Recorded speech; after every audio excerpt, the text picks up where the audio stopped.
Welcome to The Megyn Kelly Show, your home for open, honest, and provocative conversations.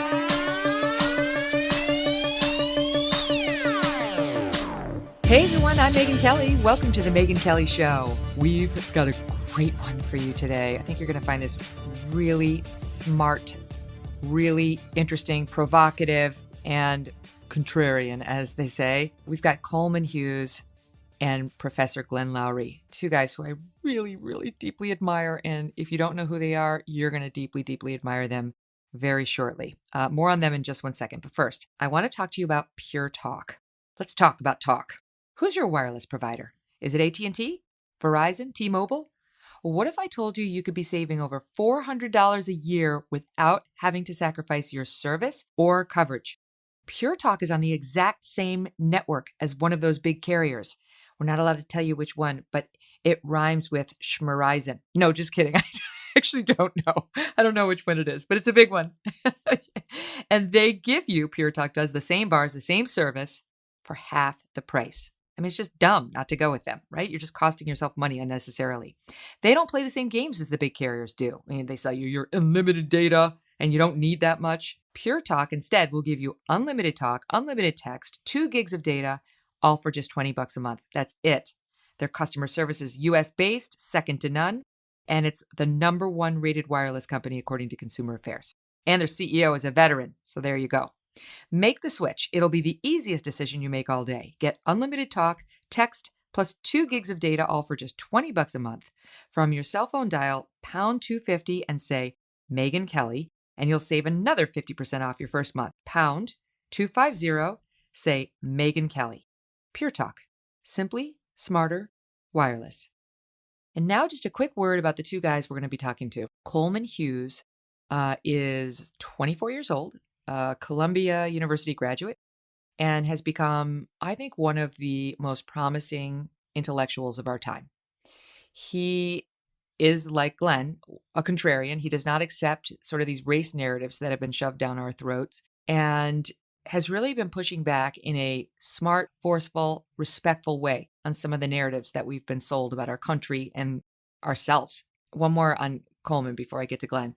I met Coleman Hughes shortly after I left NBC, when I was still feeling bad and people were calling me names and I was down in the dumps. And I went to the Comedy Cellar with Doug, my husband. We had a lot of laughs. It was fun.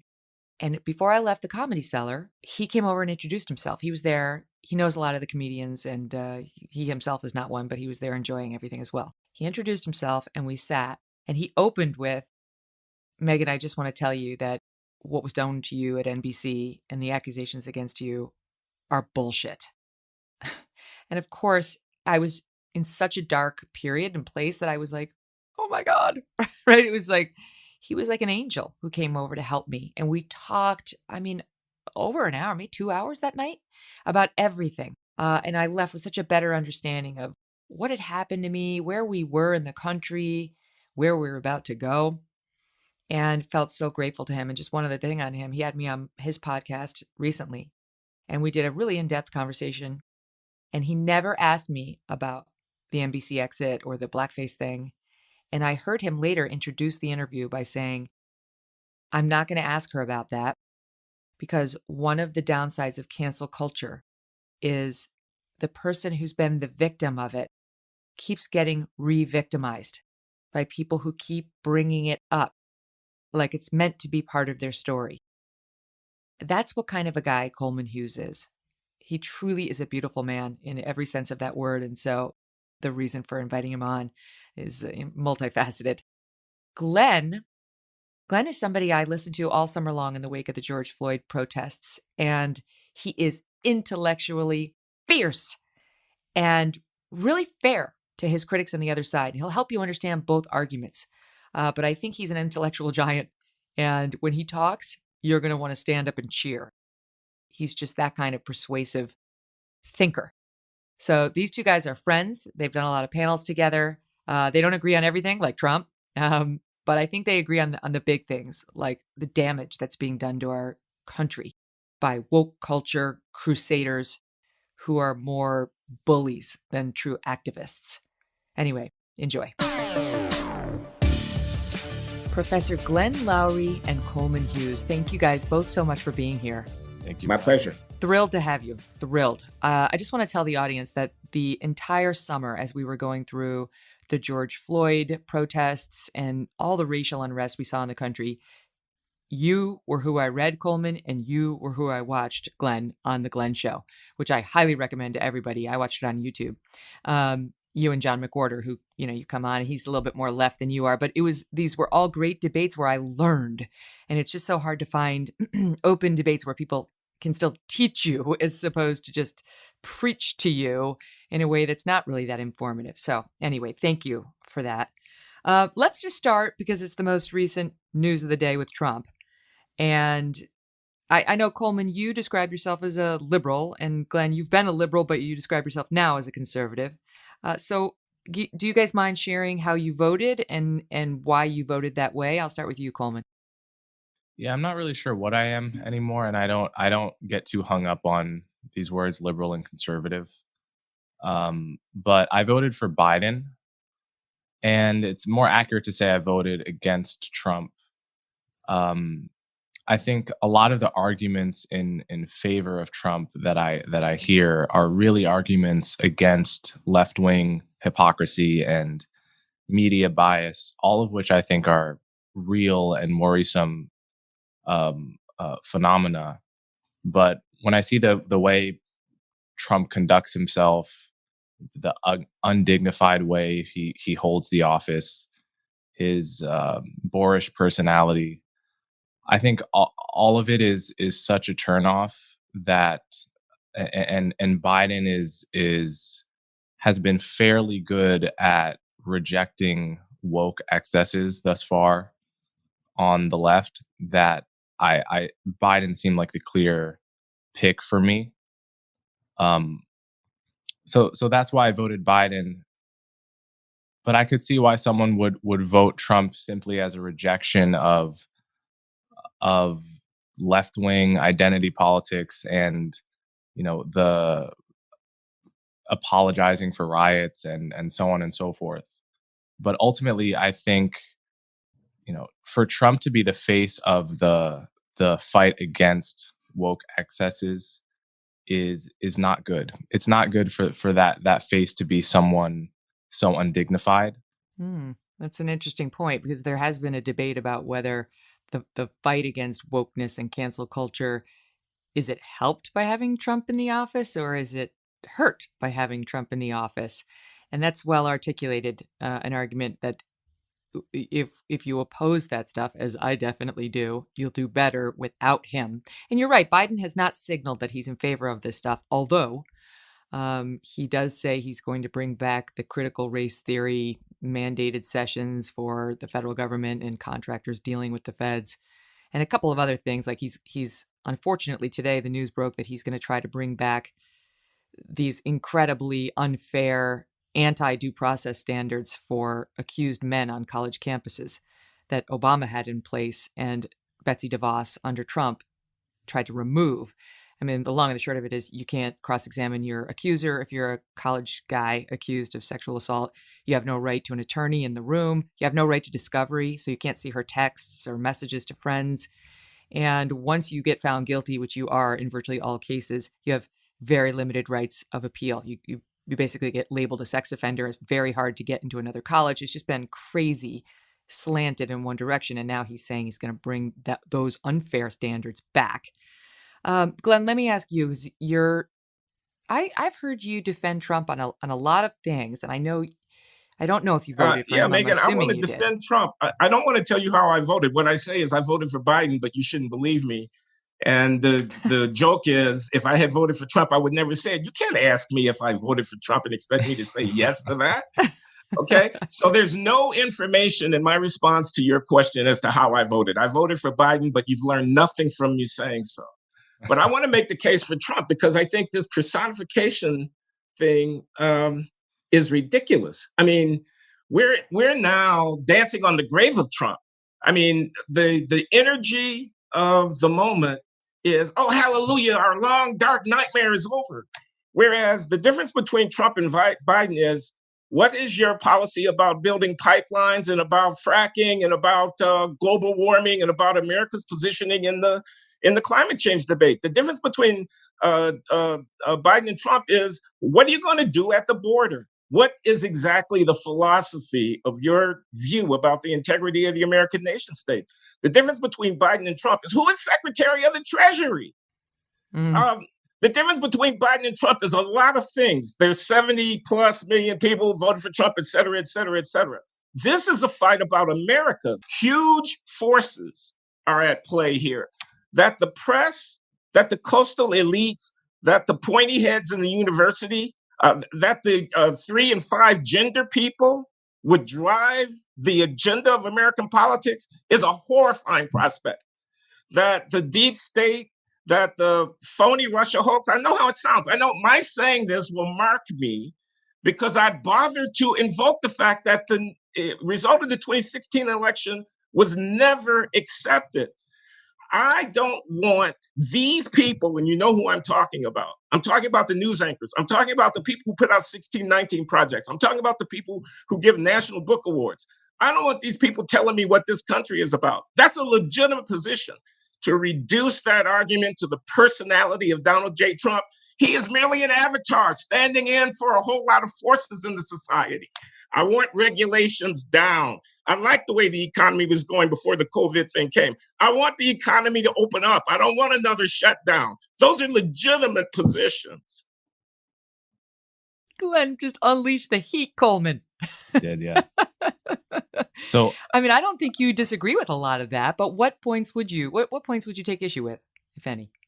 So I think what I would take issue with is, everything you said about left-wing media bias and hypocrisy, I'm on board with, including, the Russia story being a hoax and just being filled with confirmation bias since the beginning, and the media being out to get Trump and being terrified at the prospect of 1619, being imported into schools and becoming the new story that America tells about ourselves.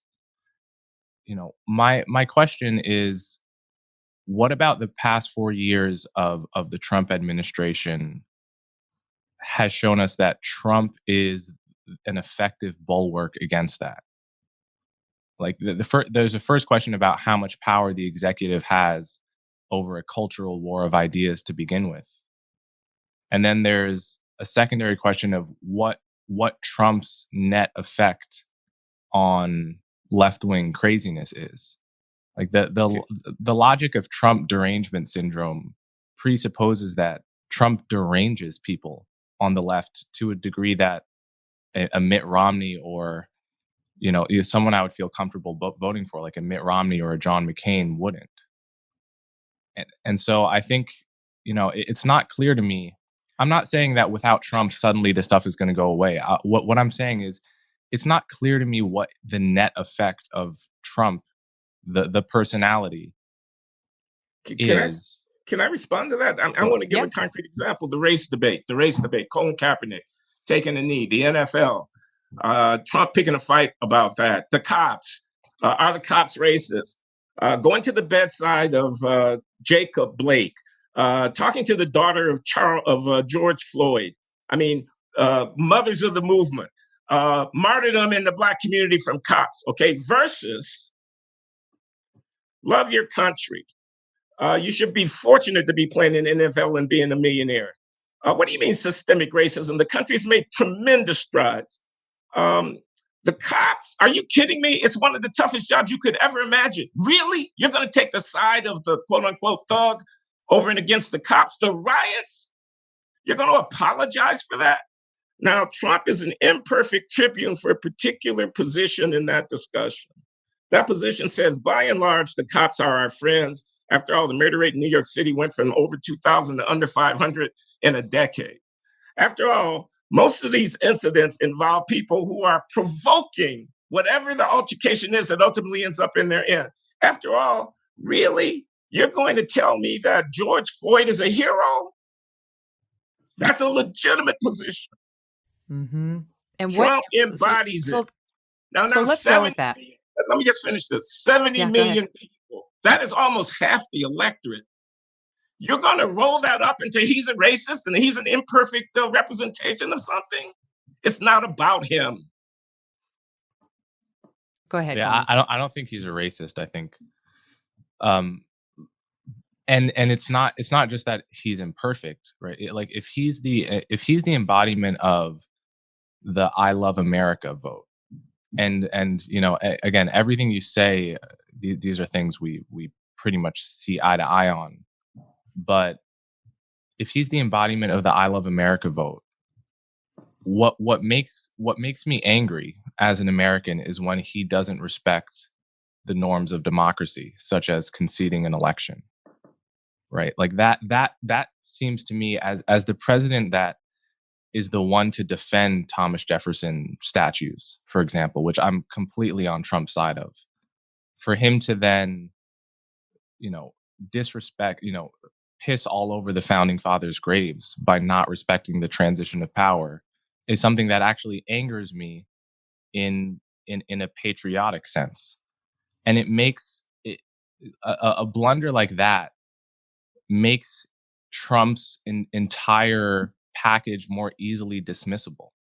Right? Like he will always be remembered as the president to break that norm that is so fundamental, and it makes the rest of it just, again, it besmirches everything he touches by association. That's why the personality stuff is not irrelevant. The way he conducts himself is not irrelevant. Let me respond to that. And I really hate having to play this role, but I have to play this role. For the integrity of this conversation, I have to play the role. The election is in dispute. I actually have no position. I have no position whatsoever about recounts. I'm not a lawyer. I have no position about the legal claims that have been made. You may recall in 2000, there was also a disputed election, and you may recall that lawyers got involved. So there's a disputed election. It does look like Biden won as far as I can see, okay? I'm not disputing that. But Glenn, But hold on, let me finish this. What I'm trying to say is the judgment about who's president of the United States will be rendered under the Constitution when the Electoral College casts its votes, okay? The interpretation of the election situation, just like in 2000, is a subjectively constructed in real time thing. We're deciding it right now. When a foreign leader decides to call and congratulate Biden, he's actually casting a ballot, so to speak, in this process by which we're constructing how we interpret the thing. But the election is not over. There are disputes in play. They're going to play out. Okay. Yes, this is a genuine question. I was 4 years old during Al Gore, George Bush. Did either of them declare victory before the votes were even on 2 a.m. the day after the election? I don't think so. But you're saying Trump declared? Look, I don't want to get into that, Coleman. But that's my point. Like that's not something to dismiss. That's banana republic shit. That it's embarrassing to have an American president, because I like to think of our nation as better than the nations that are routinely dealing with coups and people, but that's it's embarrassing as an American to not be able to take that norm for granted. Look, I agree with you. He shouldn't have said it. Mike Pence cleaned it up when he came up, but the election is in dispute. That's my point. The election is not over. All the votes should be counted. Again, I'm going to echo talking points here, that because these talking points happen to actually be correct. We should let the process play out. Stacey Abrams never conceded that gubernatorial election. I've been whinging about that for 2 years, Glenn. I feel like I've been the only one talking about how fundamentally corrupt that is. So to be consistent, I say the same about Trump. Do you not think that the voter suppression phenomenon, this is Eric Holder and Barack Obama, okay, that this is creeping argument, it doesn't know any bounds, that if a legislature changes a state law in such a way that an accountant calculates it will disadvantage the Black vote, then we presume that the motivation of that legislator was to suppress that vote. And we thereby cast into doubt the electoral consequences of processes that are under the governance of those state legislatures, because we presume that the motives of those Republican state legislatures, many more which exist after Obama was president than before, was somehow racially unjust. Do you not think that that undermines the integrity of our electoral process? Absolutely, Glenn, and I've been talking about that for years, about the how the you know the moral panic about voter suppression. It hits me in exactly that same patriotic place in my brain where concerns about inflated concerns about voter fraud hits me. It's like you're playing with our democracy. You're playing with the trust in our democracy, and you better have a damn good reason to play with it if you're going to. Can I ask a question Okay. on that? Can I ask a question on that? Um, Okay. Sorry, Megyn. no, it's fine. I'm loving this. I understand that Trump is abnormal in many ways, and it's of course also why he was elected in large part. But don't you think, Coleman, that he has some reason to distrust systems at this point? Given that so many of them are very clearly against him, and given how the apparatus has worked for 4 years to ruin him, to tear him down, to actually boot him out of the presidency. If I'm Trump, I don't have a lot of reason to trust anyone, especially vote counters in Philadelphia or places that I know are controlled by Democrats who you have more than a decent reason to believe might think the ends justify the means. That's why I've been saying, go ahead and kick the tires. Kick the tires all day long. Do better than Stacey Abrams did, who just ginned up controversy in the press but never actually pursued a lawsuit. The courts are fair. I believe the courts are fair, and they will have the final say. And then we'll all feel better one way or the other. We'll know a winner or a loser, and we can lick our wounds one way or the other. But I feel like don't you think he has a reason to have some healthy amount of distrust? Oh, sure. I mean, yeah, and the media has been out to get him since day one. I mean, it's obvious if you care enough to look at it. But listen, I think people kind of implicitly have lowered their bar over the past 4 years. It's like, yes, from his position, the media has been out to get him. The Russia investigation, he has to be paranoid and thinking that any criticism of him is unfair. But to begin, he's also, can't we, shouldn't we have a bit of a higher standard of our president, right? Like, even if you get unfairly criticized for 4 years, does that mean I just have to accept any level of paranoia and mistrust in the system, that I shouldn't put the burden on you to try to distinguish a legitimate criticism from, um, you know, complete bias? Mm. But I can Coleman, understand it, but this is the president, right? well, This is the top job. you just asked him to concede when he doesn't think that he lost the election and he No, wants to go through due I asked him. process. I asked him And, not to declare victory, at least. well, that was another thing that you said. The quote declaration of victory, close quote, was an offhand comment that he made in a thing that he shouldn't have said. And as I said, So that's what I talk about. Lowering the bar. He said it twice in the well, span of like 3 minutes. you just asked for him to concede, and then when he says no, I'm actually going to fight because I think I've been wrong. You call him a miscreant who has destroyed the integrity of American government. I mean, he gets to have his day in court. He gets to fight. No, he does get to fight. But listen, my So let him preference. fight. Yeah, well, the election night, he said, "Frankly, we won," and then a minute later, he said, "We won." This is Right, this is Trump. This is Trump. so that's what I'm saying. We say this is Trump. We excuse it. We excuse it as if it doesn't matter. We've changed the bar because we understand he's like a friend that we're used to showing up drunk at our house, and we price it into our judgment of him. No, I'm sorry. I'm not going to get down into the Trump is crazy, Trump is this or Trump is that. This is not about Trump. Well, therein lies the whole part of the election. If Biden could make it about Trump, he was going to win, and if Trump could make it about policy, he was more likely to win. And And Biden to me, succeeded.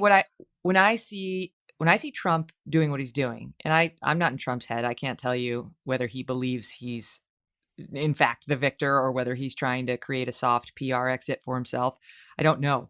But I'm reminded of, do you guys remember this guy, Harry Markopolos? He was the guy, he showed up over and over at congressional hearings and elsewhere trying to warn about Bernie Madoff. And the guy was, he was some sort of former securities executive and an investigator, and he like a forensic fraud investigator. And he had like a crappy suit. It was always green. His hair was messed up. He just did not look like somebody we should listen to. And on the other end of his accusations was Bernie Madoff. You know, he'd run the SEC. He was completely respected and lauded by all these white shoe firms on Wall Street. And everybody's like, all right, Harry, you know, like, bitter much? That's how he sounded. Just kind of like, no, poor Harry. Well, little Harry was right. He was the one guy who saw it and was like setting himself on fire trying to say, this guy's a fraud. Don't give him any more money. He should be in jail. And Harry was right. And so I kind of look at Trump, not necessarily in this instance. I don't know. I'll listen to what the courts tell me because I've spent enough time litigating in them that I do trust them. Not implicitly. They get some things wrong, but they're going to get this one right one way or the other. There's too many cases and there's too much data. I think Trump is sort of at this point almost a Harry Markopolos figure, as we've seen in a couple of these accusations against him, you know, and he's jumped up and down and said, I did not collude with the Russians. And all the media and all the Democrats and all polite society was saying, you did, right? And Harry was there like, and he won.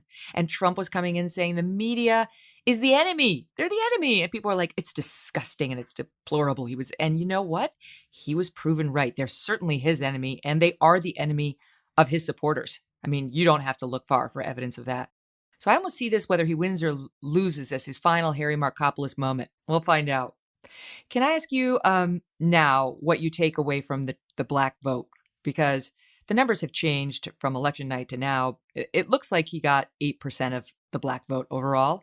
That's up from 6% in 2016. He did a little bit better with black men than he did with black women. And that's not a huge surprise, given the gender split overall. But, you know, the Republicans are spinning this as like, he improved his margins with black voters, despite 4 years of being called a white supremacist. And the Democrats are like, 8%. Right? So what's your take on those numbers? I'll start with you, Glenn. I wouldn't put so much weight on the numbers. I'm not a numbers person in terms of elections in any case, but I was going to say, you're an economist. Think about 6 to 8 is also 94 to 92. I mean, we're still above 90, right? But the nature of the conversation is definitely shifting. I mean, you had African-American political candidates. There was a challenger to Maxine Waters' seat out in Los Angeles. There was somebody in Texas who was running. You had the Jones, this guy in, I'm sorry, I forget his name, in Michigan, who ran for the Senate and did a very... John James. John James, yeah.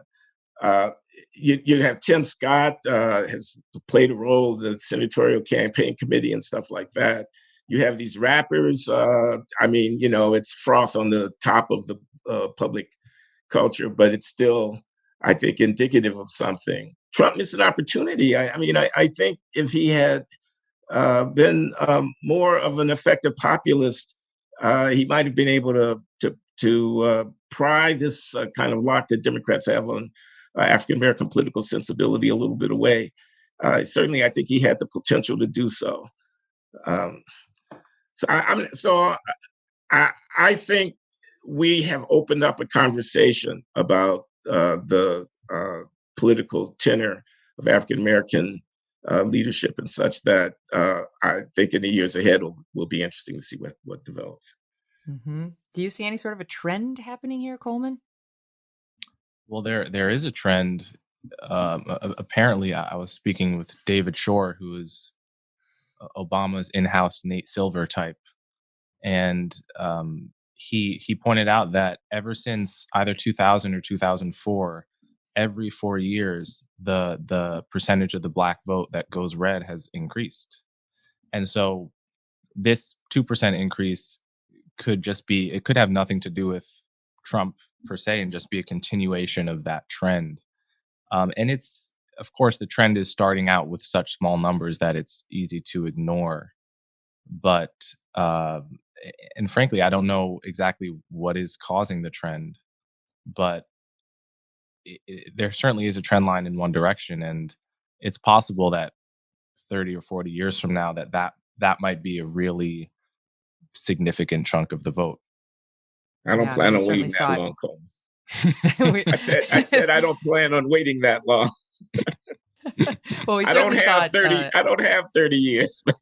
Well, one thing Oh, I you will say might. about it, one thing I will say about it, and this might, I'm shooting from the hip completely here. I have no idea whether this is true, but I have to imagine, and uh, the other point to realize is that this trend, insofar as it exists, apparently is mainly among younger Black voters, 35 and below, and more secular voters rather than Christian Black voters.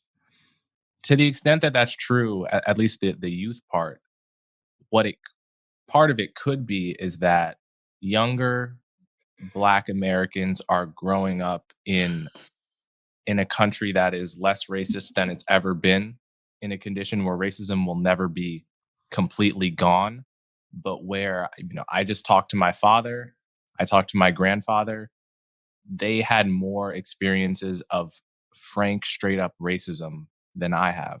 And most Black people I know have that same dynamic with their parents and grandparents. And so if you're met with a a narrative that is a new narrative that's telling you racism is absolutely everywhere, it's pervasive, and you combine that with a generation that is on a day-to-day basis experiencing less of it than every Black generation prior, it's possible that you will just get a slow backlash of Black people feeling this narrative doesn't really address the concerns that they actually have in their life. And it's increasingly fantastical. And you may just get a backlash against that. You get the black lash. Remember, Van Jones said there was a white lash, there's a black lash. More with the dream team in 1 second. But first, have you ever been sitting in a room and you're enjoying yourself, and then you realize there's something wrong, and it's that you feel like you're on the sun because you haven't bothered to put blinds up on your window?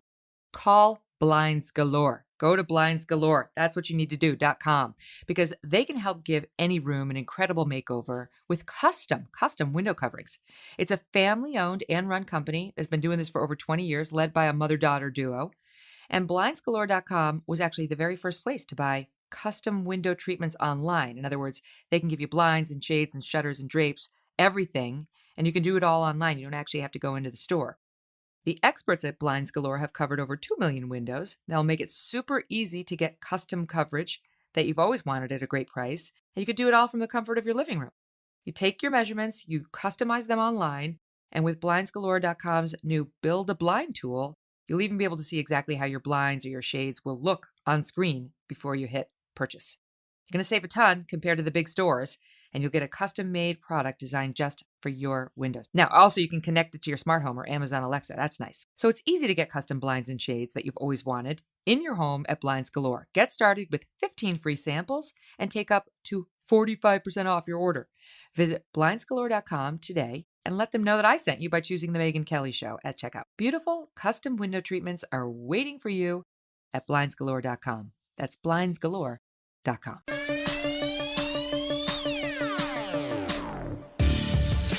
The wake of the George Floyd killing and the riots and just incendiary talk about race in the country that took a direction I found downright alarming. And having been in the media, I had seen the media take random cases involving white police officers and Black suspects and blow them into a huge thing time and time again. And it coincidentally always seems to happen in an election year. And so many cases just get totally ignored when they're not in an election year. And I do think they have an agenda. But if you look at the actual statistics of police shootings of Black men, they do not, this is data, they do not support the narrative that police are hunting Black men in the streets. And yet that was said this summer by LeBron James and others, and accepted. And it's become a narrative that I think large factions of the Black Lives Matter supporters believe. What LeBron tweeted was, "We are literally hunted every day, every time we step foot outside the comfort of our homes." And Coleman, I thought you had a very brave article. You're at the Manhattan Institute now and writing for City Journal, among other places, but you just said it flat out. It's not true. It isn't true. And I wonder if you can put some meat on that and help us understand why people refuse to believe that it's not true. Hmm. Well, first thing I want to point out is I often think of the analogy to Islamist terror.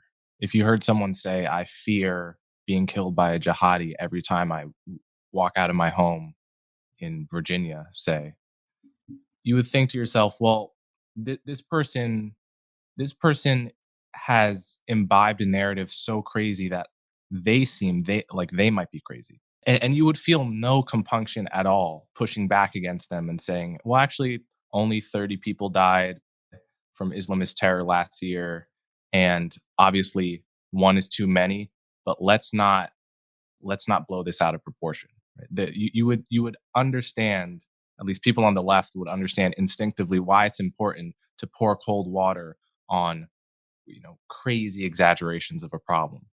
So, you know, when I say that around 50 unarmed Americans get shot dead by the cops every year, to me, it feels like I'm pouring water on a cold water on a narrative, just in the same way that you might want to do about jihadist terror. But it's received completely differently on the left. I would say probably most protesters don't know that the number is that low to begin with. They don't know that the biggest the race that you know it takes up the majority of that number is going to be white people in most years.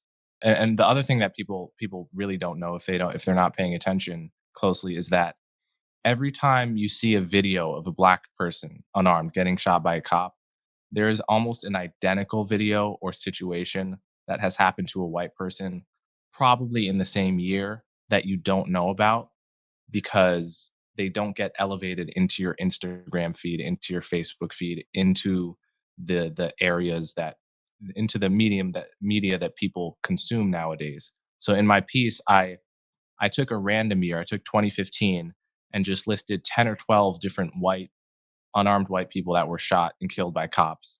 In most cases, the police did not receive any kind of punishment. One of them was a 6-year-old kid. Each of these is different and should be analyzed on its own terms. Some of them are straight up murders, others are completely defensible. Um, and and it happens to Americans of every race every year. Mm-hmm. To your point, community requests tend to determine police deployment. Someone inside an urban community calls the police, they show up, and then there's an interaction with a suspect. And if you survey most black women inside of these communities where there are high crime rates, they want more police, not less. Now, and black men too, more police, not less. They're worried about their kids getting shot. They want they talk about feeling relieved when they see a cop in the vestibule of their building and getting a little worried when he's not there. And that just to add to the statistics, there are about 7,500 black homicides a year, black homicide victims a year. And in 2019, there were, according to the Washington Post, 14 of those were black unarmed suspects dealing with police. So that is 0.2% of the total of black homicide victims, 0.2%. This in a country where we have an average of 27 deadly weapons attacks on cops a day. 27 deadly weapons attacks on cops a day. And when cops make between 10 and 11 million arrests a year. So, Glenn, people don't like to talk about that. And even No, you're when I right. talk to people about the stats, they'll look at you like, I don't want to hear your stats. Your stats are contrary to my lived experience. And that's racist. That's a racist's defense to what our own lion eyes are telling us, right? We can see, and a lot of black men will say, I have had a lifetime of negative interactions with the police, so don't tell me there isn't systemic racism in the police department. Megyn, what we're dealing with here is a kind of delusion on a grand scale and a kind of denial of brutal and very disturbing facts. And those facts have to do with Black crime. Now, I have to apologize in advance for even saying this, okay? Because I don't take any pleasure in saying this. I'm not some ideologue who's on some crusade. I'm not a racist. The reality of life in the communities where these encounters between police and Black citizens take place, these problematic encounters, is basically driven by the violent behavior of people. I mean, look at the homicide rate, look at the robbery and burglary rates, look at what's actually going on the ground. The reason that you have a disparity in the number of African Americans who are killed by cops relative to population is because you have a disparity in the encounters between African Americans and cops, which is based upon the behavior of African Americans, not the behavior of cops. The reason that you have a prison disparity, a monumentally humongous disparity in the incidence of incarceration, is because you have a huge disparity in the incidence of criminal offending. Not because the system is so configured as to hunt down and lock up Black men. This is humiliating and shameful. If you're an African American, if you're a lifelong liberal, if you're somebody who believes in civil rights and racial justice, the failures reflected in this disparity of uncivil behavior by race in the country are unbearable to accept. And therefore, fantasies get invented. Michael Brown had his hands up, don't shoot. Mass incarceration is the result of white supremacy. Who could believe it? White supremacy?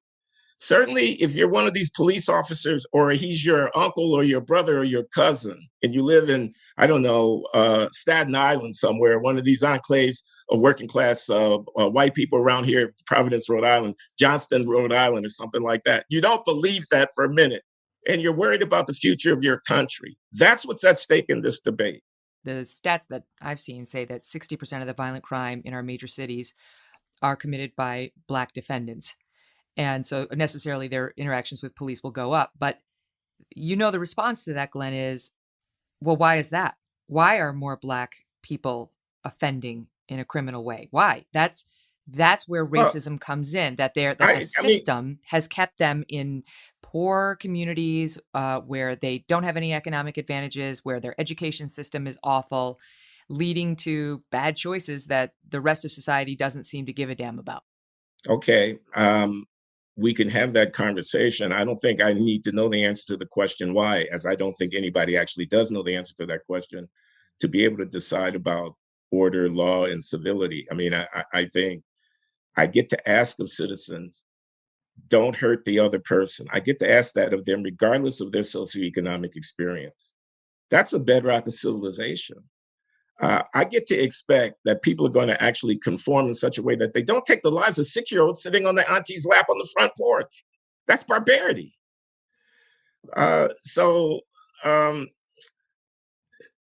Yes, people are going to say the system should be so configured, but I think it's time to take responsibility for what's actually happening in African American communities. And that's why I'm speaking in the tone of voice that I'm speaking right now. Mm-hmm. What do you make of that piece of it, Coleman, when you get down to the reason? That's where the discussion goes. What is the reason that the Black crime rate is as high as it is? Yeah, I echo Glenn's frustration with the question itself and the assumptions that are embedded in the question.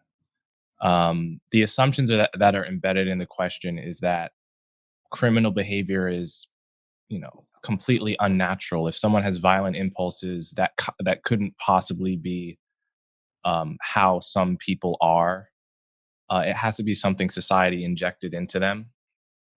I'm not sure that we know that. I mean, the history of our species is the history of a lot of beautiful things, but a lot of ugly things, and a lot of ugly things that are done for no reason other than pure selfish nature, red in tooth and claw. And in many ways, you could make the argument, as Steven Pinker has, that the really the thing to explain is how populations have come to commit less crime, at least in the parts of the West and the East that have incredibly low crime rates. That's the phenomenon to be explained. Beyond that, I would say I have never heard a compelling explanation from the people that have a theory about what the quote unquote root causes of crime are. Um, I've never heard really a compelling explanation of why crime spiked in the 60s, 70s, 80s, and early 90s, and then suddenly came down in the 90s. Um, you know, and the truth is, as Glenn said, you don't need the the unified theory of what makes a person choose a criminal lifestyle over a non-criminal lifestyle in order to get the ethical question right, which is that you have no right to hurt your fellow citizens, and as a matter of keeping civilization in order, we have to prevent you from doing that or punish you when you do it. So people have this unthinking and naive, I think, belief that poverty causes crime, and therefore, if we eliminate poverty, which sidebar, how exactly does one do that fully? Then the crime problem will just sort itself out. And I think that's incredibly naive. It doesn't accord with the picture, certainly with my picture of human nature. Um, and that's how I would sum it up. Well, and does it comport, Glenn, with what we've seen government try to do historically to try to address poverty, like the welfare programs that came into place in the Great Society, which were meant to help, poor people, Black people, and we saw a real flip in the Black marriage rate, and I guess some would dispute it, but in the number of homes that don't have a father living in them in the Black community, all of which have been cited as possible reasons for Black crime rates, Black kids struggling in schools, and so on. Sure, and I've cited them myself to a certain degree, although it's very hard to draw any, ironclad quantitative, proof of the causal links. Uh, the link between the welfare state and the decline or the unraveling of the Black family. These are very controversial things. People would go ballistic in the seminar rooms that I'm familiar with if you were to say these things out loud. And I'm not going to take a stand of causality, but common sense tells me that if you've got 70% of the kids born to a Black woman, born to a woman without a husband, that this is a reflection of something not healthy in the social fiber of the community for reasons that, you could spend a lot of time talking about welfare state or bad economy or whatever. But I wanted to underscore the consequence of this racial disparity in crime and criminal offending, which is that it makes it hard for us to stand against crime and criminal offending because the society, this is really Shelby Steele's argument, but I think he's right. I mean, the society as a whole is guilty about the fact of past racism. And we know we have, collectively speaking, with regard to the treatment of Black people, blood on our hands, America does. And so when you have this huge racial disparity in crime and criminal offending, incarceration and whatnot, it makes it hard to stand up for law and order. The very idea that you would invoke law and order would be thought to be racist. I mean, think about that. There's something bizarre about that. It's racist to insist on law and order. Well, only because the insistence on law and order would have you confronting, I don't know, mobs of people looting high-end boutiques on North Michigan Avenue in Chicago. And who are those people? And so you find yourself with a rhetoric about the causality of, their sense of dissatisfaction with society. And you even find yourself blaming the president of the United States, who might take the position against them as inciting them to something. When in fact, they are, an embarrassing reflection of structural failures that we don't exactly know how to deal with. Well, is there something else at play here? Was it Condi Rice who said the soft bigotry of low expectations? As we look I don't know at, who said it first. George W. Bush used to say it, though.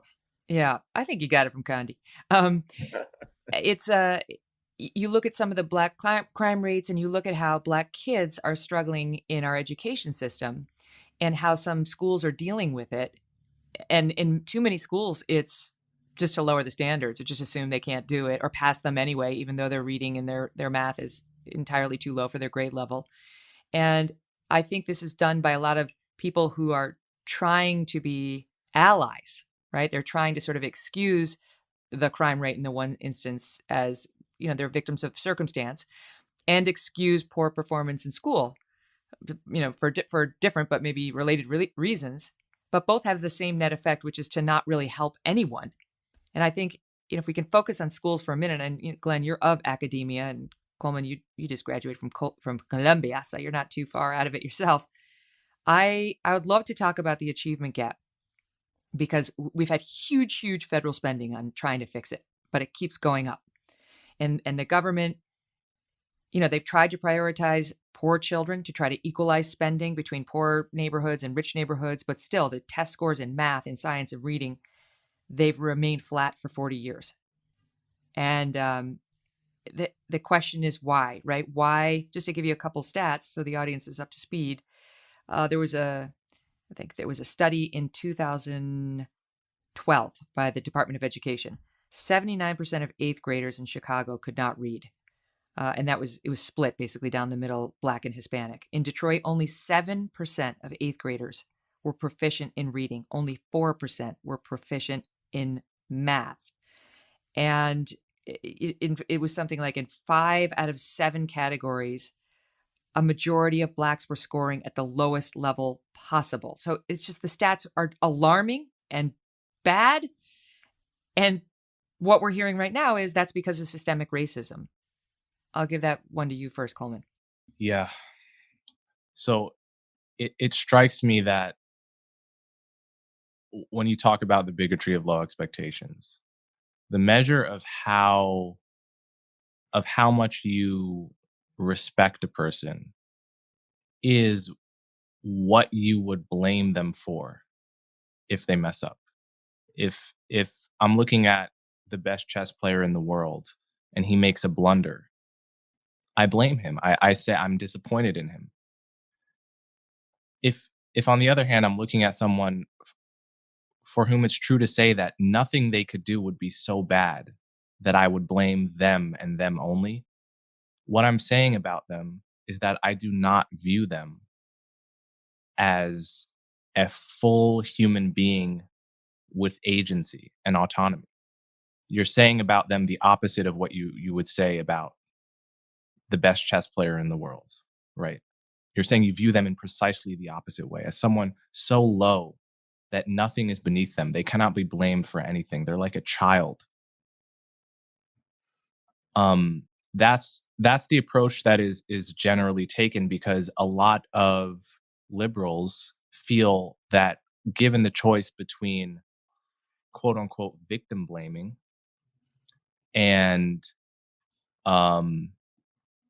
this kind of soft bigotry, they would prefer the soft bigotry, because the victim blaming to them, it seems like hard bigotry.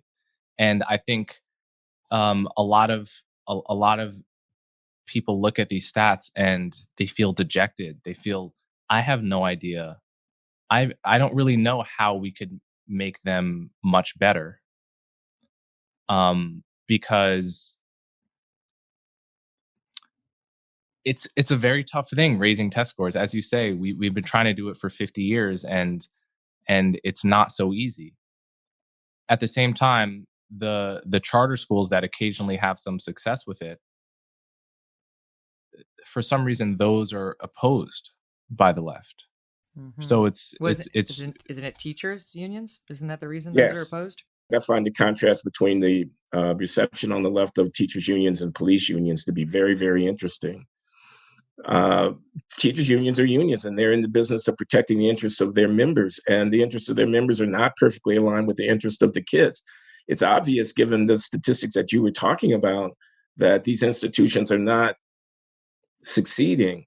Now, there are home life issues and peer group issues and such that have to be also taken into account. But the schools that are serving the kids in Baltimore or in St. Louis or on the south side of Chicago or in South Central Los Angeles or Oakland, California, they're not succeeding. That system needs to be blown up. I mean, I know I'm saying a very radical thing, Experimentation there should be welcome. Let 100,000 flowers bloom. Charter schools, yeshiva schools, and the equivalent of that in the Afrocentric world, whatever, let 1,000 flowers bloom. It's time for breaking up that system and getting these kids better educational services. It wouldn't be a panacea. I wouldn't mind spending a little bit more money if I thought it could be well spent. I'm not just going to shovel it into this bureaucracy that is politically protecting itself and that's not serving these kids very well. Mm-hmm. It's like the teachers' unions. All of us love our teachers. That's not the same as loving your teachers' union, which is really, they care about one thing, which is the union. I mean, they didn't even put teachers first. The union itself is what's most important in supporting democratic causes. Maybe teachers come up someplace after that, but students aren't even on the list. Students are not their concern. Right. The other thing, I mean, so the teachers union explains why left-wing politicians are against charter schools. The argument I counter from normal people are, people who listen to podcasts and liberals who Say, are what are you trying to say, Coleman? Is that it takes money away from government and it's anti-public school. And it occurs to me, this is kind of like there's this phrase, market fundamentalism. If you're a libertarian, you think the market is always better than the government in every case. You will be accused, I think, justly of market fundamentalism and blind faith in markets. But there's the opposite problem as well, blind faith in government. Why should I have more of an allegiance to the public education system in itself? That's not an end.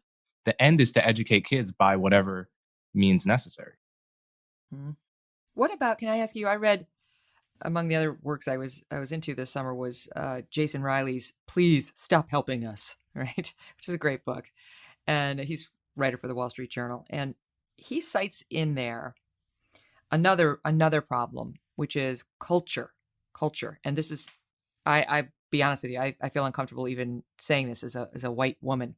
But he talks about some study by a guy named John Ogbu of UC Berkeley, an anthropology professor, who went to Shaker Heights, Ohio in the late 90s. And and this is an area that had Black students. It was like 1/3 of the residents were Black. The school district was pretty equally divided. But same, Blacks trailed significantly by GPA, by college placement, by dropout rate. And a lot of these were affluent families. And they were trying to figure out why is that? And what Ogbu apparently concluded was that there is a culture, at least at that school, and he extrapolated it, where it wasn't cool. It was considered, quote, white to get good grades, to take AP classes, to achieve honors, to talk properly. That's the term used in the book. And that there was peer pressure within the Black student community not to work too hard. It wasn't prized or considered cool. Now, if that's a factor, it's a problem. Like that's a big problem. But I don't know. As I say, it's an uncomfortable thing to even raise. What are your thoughts, Glenn? Megyn, I would say it's actually an opportunity. Maybe it's both of those things, because if that's the case, it can be changed. I mean, for example, if you make a genetic argument and you say the Blacks are, just the IQ they've inherited and they don't have it, well, there's not a lot can be done about that. But if indeed, to the extent that it is the case that peer group norms and social patterns and behavior of valorization and what's thought hip and cool is implicated, well, you can have a campaign against that. You can raise the consciousnesses of people. You can, redefine. I mean, I think this is an underestimated thing. African Americans became Black from being Negro sometime between, 1950 and 1970, because people started thinking it was okay for their hair to be natural and not have to be straightened, and that the light color of the skin was not necessarily a thing to affirm and things like that. That's not nothing. That's something. So I would say that I think there's a lot of evidence, not just Ogbu. Ogbu is dated, the late great anthropologist, that there, Fryer even has some evidence on this. I could go into it, but it would take too much time. That there is something to it. It's also verboten to say so in the enlightened racial advocacy circles. It's like blaming Black people. But yeah, I think. I think it's okay to. By the way, there's a flip side to this. Why are the Asian students suing Harvard and Princeton or Yale, wherever they're suing, insisting that they're being discriminated against because these institutions should probably be 50% Asian student body if they were admitting just based on academic merit instead of 20 or 25%. Is it does it have anything to do with culture, with how those communities are organized, with what those peer groups value, with how those families carry out their duties, with what expectations those communities have for their people, with the institutions that they develop, the patterns and practices and habits that they cultivate? I mean, so obviously, culture, it seems to me obvious that culture is a legitimate part of the account that you would give for disparity in academic performance between groups. Yeah, I want The to. Yeah, go ahead. I just want to underscore something. A couple things Glenn said. One is one reason people don't like the culture argument is because, as Glenn said, they think it's not easily changed. They think it makes them helpless. Oh well, if it's culture, then I can't do anything about it. And you know, a thought occurred to me, which is that implicitly, what that argument says is that if it's systemic racism, then it's much easier to solve. And I'm not sure that that's true. So, for example, if you think about, let's say that prosecutors or real estate agents are, are racially biased, right? Like that documentary where they send otherwise identical white and black people to go apply for a mortgage, and the real estate agents, treat them differently, right? How That's very hard to root out too. I'm not sure that it's easier you would have to have some kind of panopticon watching every real estate agent in their private moments, and even then you would have to like see into their mind. And then once you know they're racist, how do you then change their behavior if it's not in their self-interest to do so? My point is just that it's not so clear to me which one of these is easier and which one is harder. Hmm. As for the Yeah, there's acting no. white thing, Yeah, go ahead. yeah, it's just, it's something Obama has talked about. It's something Jay-Z has talked about. It's something I've experienced. There's a great book by Stuart Buck called Acting White, which is just a treasure trove or data dump of examples of people complaining about this since roughly the 60s. And apparently there were not so many examples before that time. So it's something that is relatively new in American history. And I will say, one time I remember mentioning this at a charter school in the South Bronx run by our mutual friend, Ian Rowe. And that was one of the few times I've gotten an ovation from a crowd of entirely, black and Hispanic parents, is when I mentioned this notion of acting white being pernicious. So clearly it resonated in some way with people. And I think it's more present in some places than other places. A lot of black people I've mentioned really didn't grow up with it, but it's pervasive enough that it ought to be talked about and opposed. Coming up in 1 second, we're going to talk more with Glenn and Coleman about the 1619 Project, academia, and also patriotism, and what's being sold in our schools today instead of patriotism. How do you raise a patriot? They've got some thoughts I think you're going to want to hear.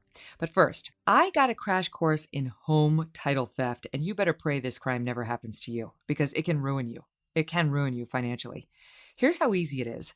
The legal titles to our homes are digitized, and they're kept on government and business servers and in the cloud up above, where they can be hacked. A cyber thief finds your home's title, forges your signature on a quitclaim deed stating you sold your home to him. Not true, but it's done. Then he takes out loans against your home, and all your equity is suddenly gone, leaving you in debt up to your eyeballs. You won't know it until the collection calls pour in.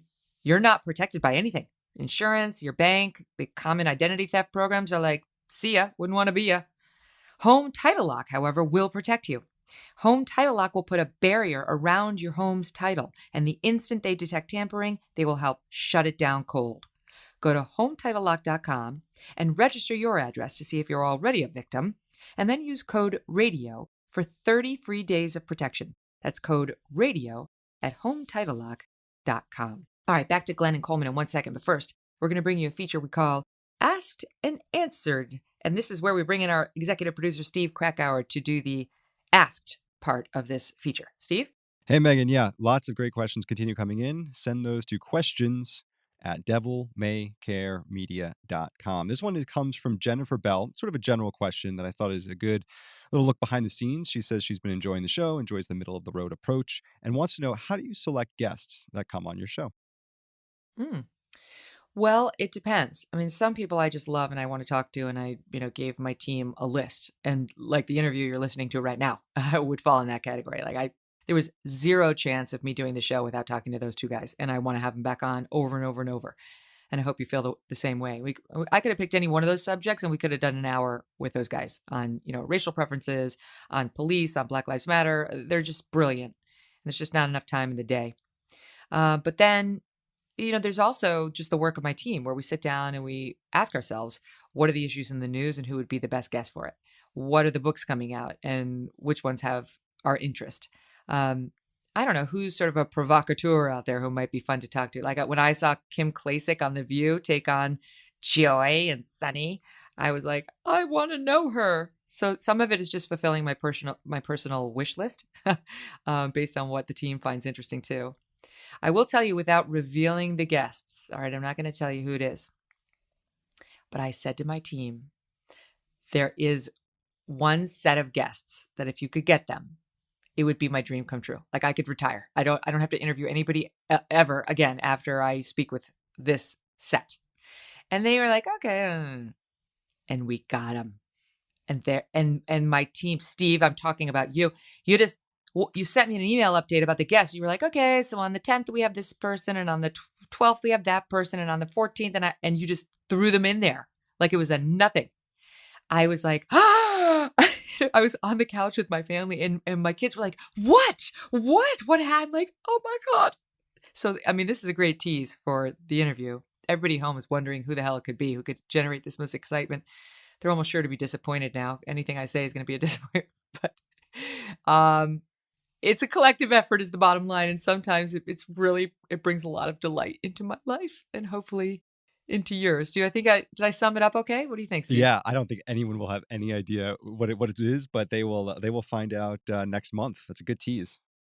Yeah, I don't think we're going to air it until December. So I haven't done the interview yet. I don't know why I'm not telling you, but it's fun to keep the mystery alive a little bit, just a little bit, and to keep you guessing. I'm taking your submissions. People who know me well might know who that would be for me. It's not Judge Judy. I do love her, but I've interviewed her many times. These are people I've never, ever spoken to, but have long, long, long loved from afar. Okay, going to leave it at that. But hey, if you guys have guest suggestions, I'll take them. I actually do look. We monitor our Instagram page and Twitter and the reviews that people post at Apple. And I've actually gotten a lot of great ideas from there. Somebody was like, have on Sam Harris. We're having on Sam Harris. So I appreciate that and keep them coming. And now back to Glenn and Coleman.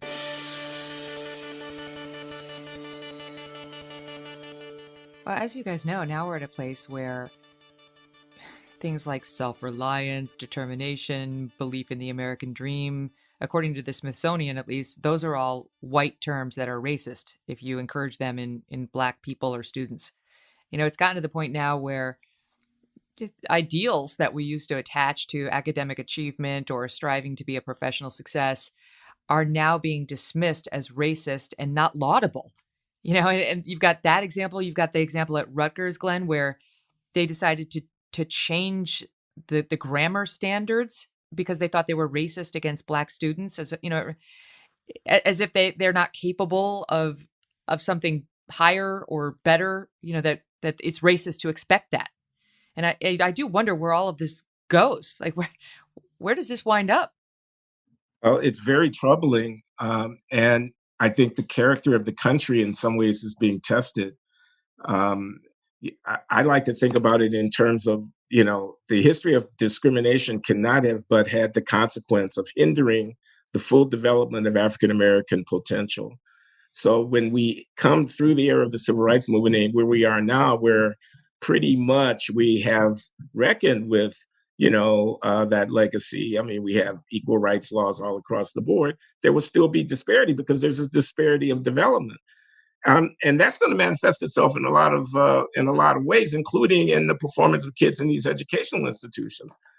Maintaining the standard and addressing the developmental deficit so as to raise kids to the standard is the way to respond to that situation. But the temptation is to avoid the hard work of actually addressing the residue of the historical oppression and to lower the standard in the interest of quote unquote equality.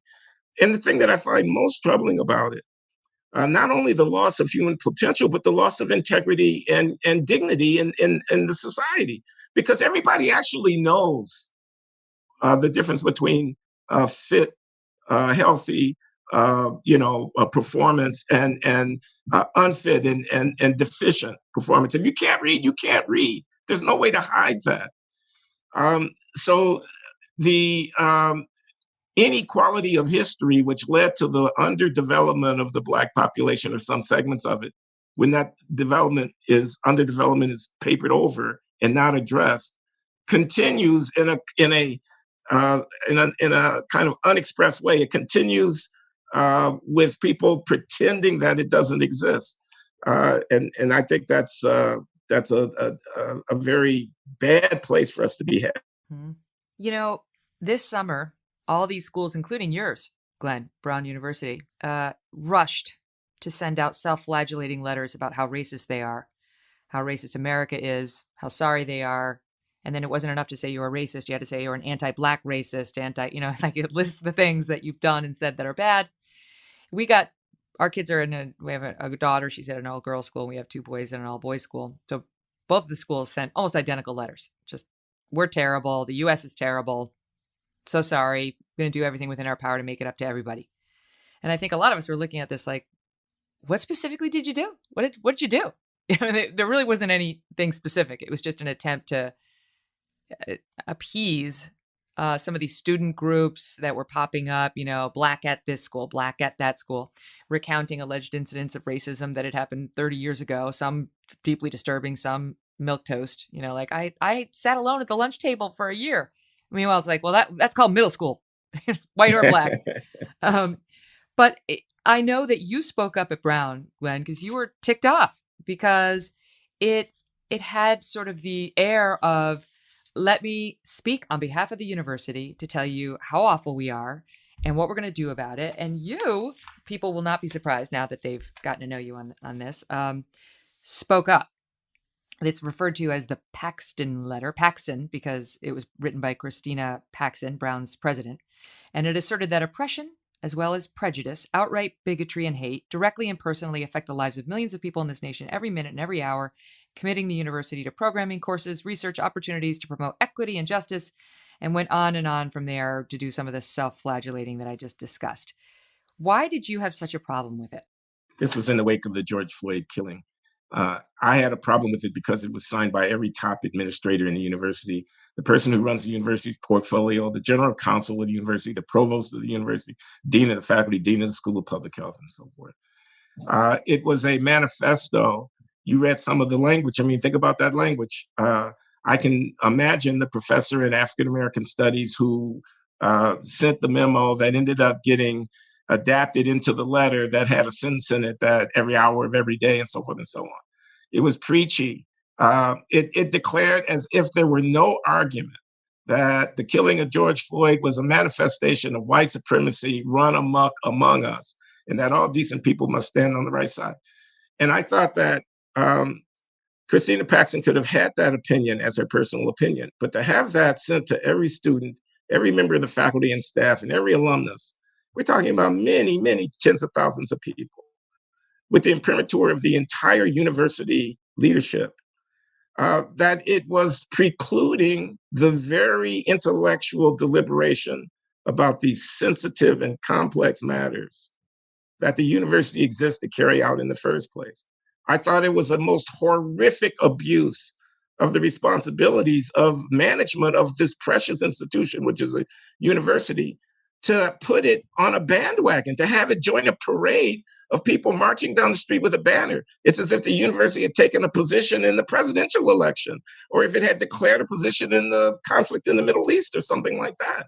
The cops, the riots, the civil disturbances, Black Lives Matter, these are not straightforward, unambiguous, mono-dimensional issues. These are very profound things. We're there to think it through. The university exists to think matters through.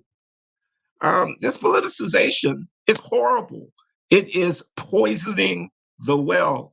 We be careful that we don't be able to get it back, that we can't get it back. Okay, this is not good.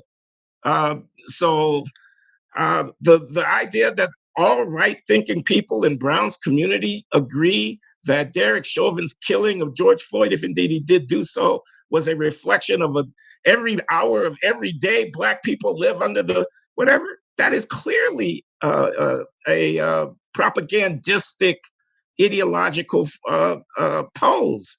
It was horrible that the president of a university took that position. Horrible. So can I tell you, this resonated with me for personal reasons. I should say that we've decided to move. New York City it's out of control on so many levels. And after years of resisting it, we're going to leave the city. And we pulled our boys from their school, and our daughter's going to leave hers soon too.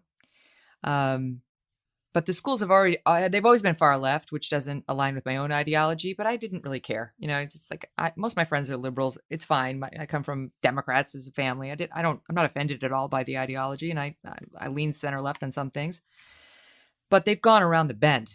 I mean, they have gone off the deep end, and I wanted to get your reaction to a letter that was circulated at the school we've now left, my son's school, former school.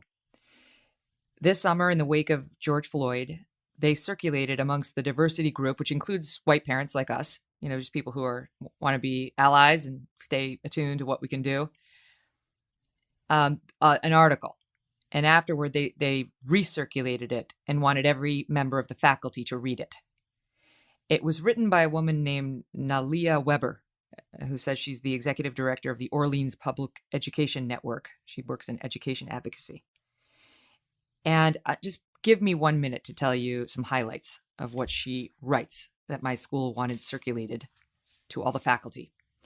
She says, there is a killer cop sitting in every school where white children learn. They gleefully soak in their whitewashed history that downplays the Holocaust of indigenous Native peoples and Africans in the Americas. They happily believe their all-white spaces exist as a matter of personal effort and willingly use violence against Black bodies to keep those spaces white. As Black bodies drop like flies around us from violence at white hands, how can we in any of our minds conclude that whites are all right? White children are left unchecked and unbothered in their schools, homes, and communities to join, advance, and protect systems that take away Black life.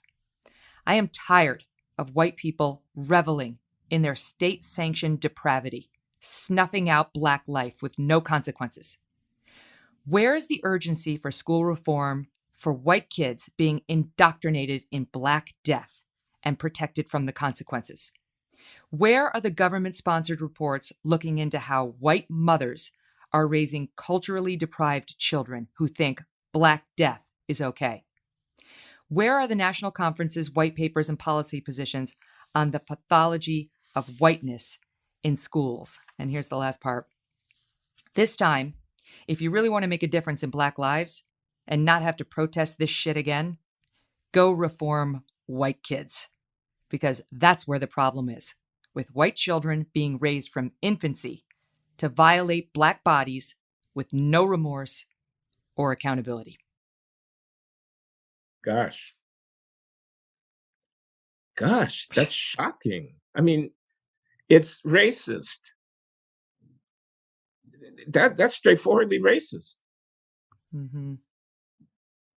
I have to You tell can't be it was racist against heartbreaking.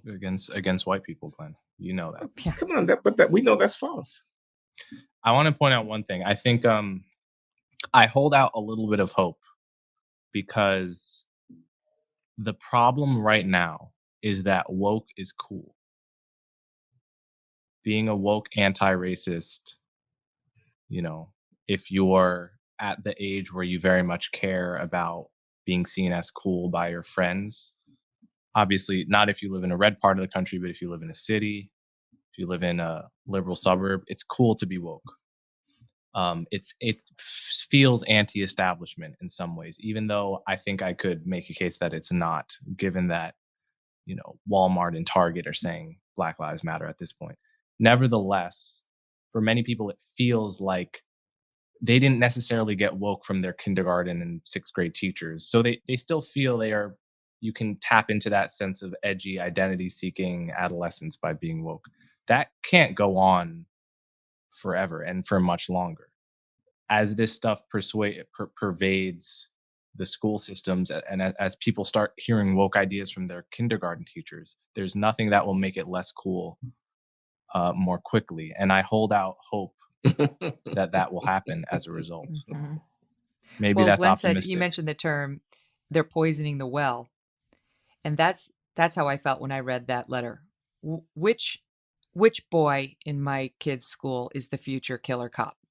Is it my boy? Which boy is it? Because And it's based on I don't your happen to believe whiteness. they're in there. It's based on your whiteness. I mean, do you really, if you're a person interested in the well-being of Black people, want to invite a close scrutiny of the race of people who hurt other people in this country? Because if you do, you'll find that Blacks' attacks on whites are outnumbered. I'm sorry, whites' attacks on Blacks are outnumbered probably by an order of magnitude by Blacks' attacks on whites. I don't have statistics in front of me, but I'm fairly confident that that's true. So why are we racializing this thing? Why is it the essentialization of race? A person in that situation should be asked, at the letter that you read, to defend the position that the race of the person is the thing that's relevant. I don't see that killer cops are white. White kids are in risk of. Think of flipping the script on that. Suppose you imputed anything of that sort to Black people based upon our race. That would be horrific. It is indeed racist. Mm-hmm. I feel like pieces like that, and listen, she was sort of a floating academic before our school circulated it, within the parent body and the faculty. That's a different level. But I feel like they're trying to create racism where none existed. I mean, honestly, think of how most of the white parents felt in response to that. I can only Some, imagine. because they're far left liberals here in New York, are like, yes, self-flagellation, more of it. Right. That's just what we need. But I will tell you, I was like, listen, lady, my sons are not future killer cops. Neither are his little classmates. And you're out of line. You're out of line. And it makes you upset, right? It's like, I think all of these messages from people like Robin DiAngelo that, my main goal in life is to work on being less white, is not doing much good for our race relations. They're injecting so much tension where it didn't exist before. And I understand the argument from some of these sort of activists will be, that's your white privilege talking. That's your white privilege. It's been an active matter for every Black person. You're just too privileged to understand. And now we're just bringing you into our world so you can understand how hard it's been. And I don't really give a damn if it's making you feel uncomfortable or pissed off. So what do we do with that? It's not just Robin DiAngelo, it's Ibram Kendi. It's not just Ibram Kendi, it's Ta-Nehisi Coates. It's not just Ta-Nehisi Coates, it's Nicole Hannah-Jones. It's not just Nicole Hannah-Jones, it's Ava DuVernay. The drift of this white supremacist domination, Black bodies rhetoric is what accounts for this. I cannot tell you, Megyn. You're going to have to tell me why it is that white people are so susceptible to allowing themselves to be flagellated with this stuff, because it's it's not exactly compelling. Because we're scared. We're scared. We don't want to be called racist. I mean, the only reason I feel capable of discussing these issues as openly as I do is because I've been called that word so many times, it's lost all its meaning. And I figured out at this point in my career, it's a tactic. They don't actually think I'm a racist, or maybe they do, but the reason they're calling me that is to shut me up. That's why they're saying it. But I think for most people, to be called a racist is probably the worst thing they could be called. And they just rather not say a damn word. They'd rather not touch it. Yeah, I mean, think of Kamala and Joe Biden. I'm not the first person to point this out, but the whole subtext of her attack on him over busing and uh, you know, making deals with segregationist senators back in the day was, you're a racist. And then all of a sudden, when it's in her self-interest, that's forgotten. And frankly, most people seem not to care. Most people who liked the Biden Kamala ticket didn't, many liked the attack of the activists, at least. They liked the attack on Joe Biden for racism. But suddenly when she paired up with him, it's totally fine to be in bed with a racist. Right? Not to mention Anita Hill, not to mention Tara Reid. Yeah. I think part of I think Shelby Steele has a very good line about this in his recent documentary and in his writing, which is that white guilt is misnamed. It's not really guilt. It is a terror at the thought of being accused of racism, or the terror at the thought that one might actually be a racist. And I think there are many white people that haven't felt that, and so can't understand why white people who have felt that terror act so insane and self-flagellating and masochistic. But for those that do feel that guilt or that terror, it's incredibly attractive to have this ideology that, Robin DiAngelo, for example, what she says is, yes, white people, you're all racist, but it's not your fault. Society created you racist. So in the same way that one can walk into a church and feel forgiven by Jesus, Jesus sees all my sins. He sees my ugliness and still forgives me nonetheless. That feeling of release is what white people are looking for and what attracts them to this absolutely otherwise unintelligible ideology. Well, what I've realized in my travails is most of the people who are loudest in their insults toward me, at least when it comes to that charge, are white liberals. I honestly, and if I ever meet a black person who has an issue like that, they tend to be very progressive. I have yet to meet a conservative black person who has any problem with me whatsoever. And so over time, you realize this isn't a skin color issue. This is a politics issue.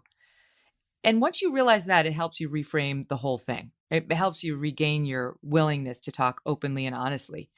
But it's hard, man. It's hard. And I don't know a lot of white people who have, even if they understand that, who would talk about it publicly. Well, I'll have a dinner where somebody will say, tell me what you've learned. What do you think about this? But they would never have that conversation in the public square or at their office place, especially now. All that's happened over the summer has only shamed people more into the closet from discussing racial issues. What do you guys think? That must be true. It must be true. And it's so interesting, the disparity between what it is you can say publicly and what it is that you might think, and how people negotiate with each other. I wonder what these dinner parties are like where, quote unquote, white people are sitting around, all of whom are getting the same stimulus of the same news feed, the same public conversation about what's going on, and they know their correct positions. How do they reveal to each other the fact that they might have doubts, the fact that they might not really, really buy into the narrative that they're all racist? How do they, work around that? I mean, that's got to be some very interesting material for a novelist to, if we had a Tom Wolfe, a kind of, satirist who could take us behind the scenes of, white people letting their hair down. I mean, that could be a comic routine or something like that. Well, I've been open about this stuff for years, right? And it's like, I've been trying to discuss race issues. I think you need more white people who are willing to take risks. Otherwise, even I said this to Coleman when I went on his podcast, even if you falter, even if you don't do it perfectly, I can speak to that. So what? You got to try. How are we going to get past this if it's like white liberals in a silo self-flagellating, and then guys like you who are willing to have really open, honest discussions about it, but ne'er the twain shall meet. There's not going to be any debate. Even Coleman's been trying to get Ibram X. Kendi to debate him forever. And Ibram's like, who? Huh? What? No, he won't do it. He won't defend the premise of his book to someone like Coleman Hughes, I think, because he knows he's going to be outmatched. Anyway, so I'll be at a party where I'll say, hey, did you see this? You see this Coleman Hughes piece or whatever? I'll try to raise something. And I'm telling you, it's like, and these are with people from all parts of the ideological spectrum. Because as I say, I was at Fox News for 13 years, but I live on the Upper West Side, so it's all liberals. All my friends are liberals, and it's like crickets. No one will say anything in response. They just don't want to touch race because it's become now a third rail. And if you're white, the only proper response is, I'm sorry, I'm sorry, I'm sorry, I'm sorry. I It's don't know. annoying too. It's I like, find I would much prefer, personally, I would prefer to be friends with a white person that is unfiltered and sometimes goes too far and says something that even rubs me the wrong way than someone who is just made themselves more boring by giving in to white guilt. what do you guys think people should do? I've been thinking about this. We've been talking about it openly. Now we're in an age where your company says you got to go to anti-racist training. And it really is. You have to, this is being done at our schools, not our new school, but you have to sit there and for like 3 days at some of these seminars, you wind up having to put a placard around your neck with your degree of racism, 1 through 10. So you get to wear your scarlet letter, and then the black participants get to tell you about their experiences and racism and so on, how it's affected their lives. The white people are not supposed to speak at all. And then on the last day of the seminar, they're allowed to say like a couple of things, but they need to be supportive. And most of the time you are told to, quote, sit in the quiet of your own white racism. So many people want to know, how do I not do that? I have no wish to do it. I have no wish to put my kid through it. At one of the schools we're leaving, there's a push to make it mandatory for students to have to sit through that. Again, dividing boys who were loving and friends, a couple months ago, now being told one of you is the oppressor and one of you is the oppressed.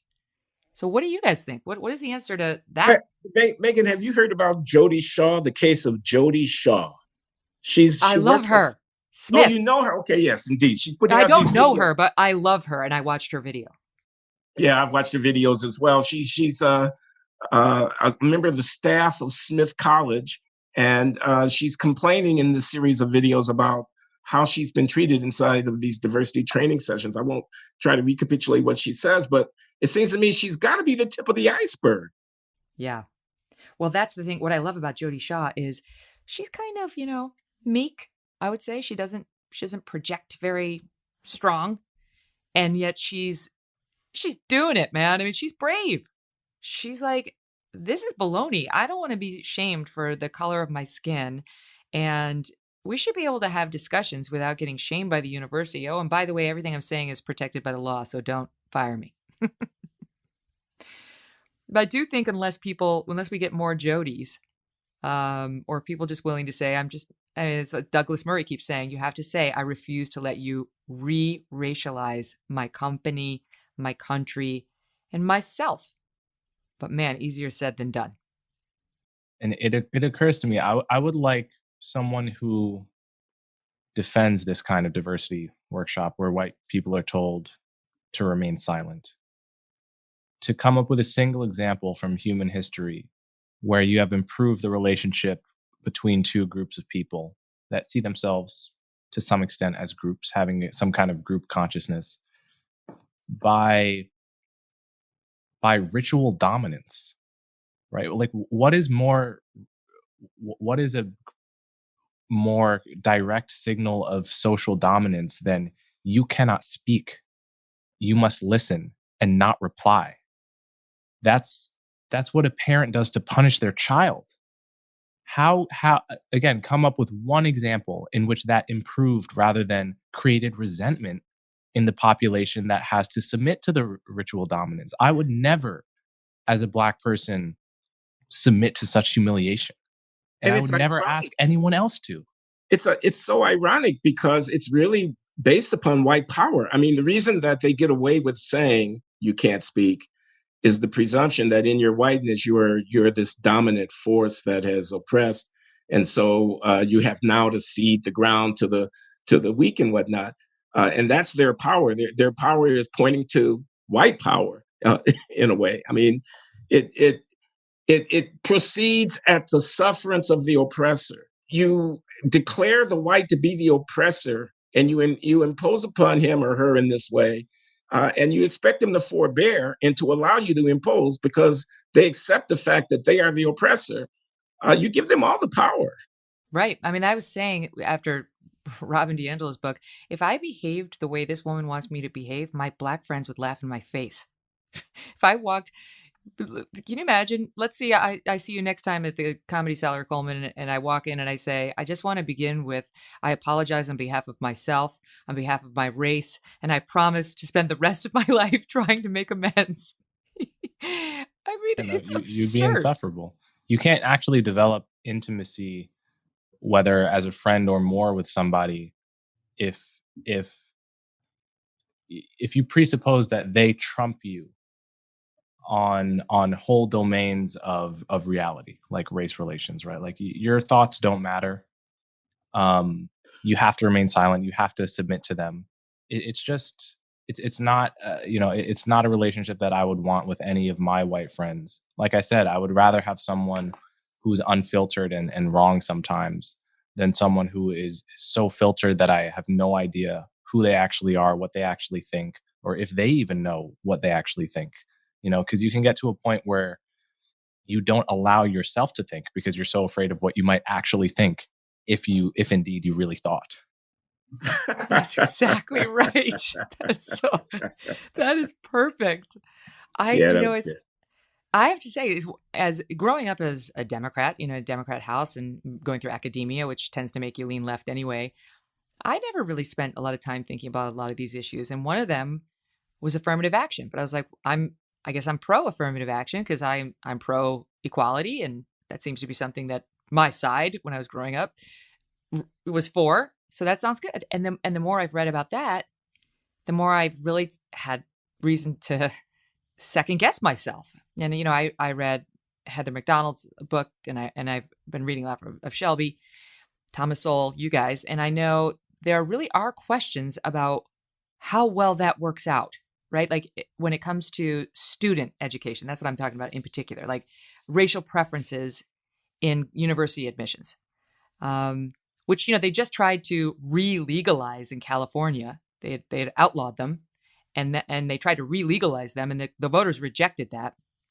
But it does seem like that may be part of the Jason Riley, please stop helping us, right? Because it doesn't help at all in the long run, because what the studies seem to show is that it creates a division for the black student who gets into a university that he might not have otherwise have been admitted to, because people may hold it against him. They may assume he's there for reasons other than he deserves to be, and that he may in fact not be able to handle the work, or she may, if I were admitted to Harvard because somebody wanted to do affirmative action or preferences for people who are Irish, it would have been a miserable experience for me. I can tell you right now, I could not have handled that course load. And Glenn, you used to work there, so you know this.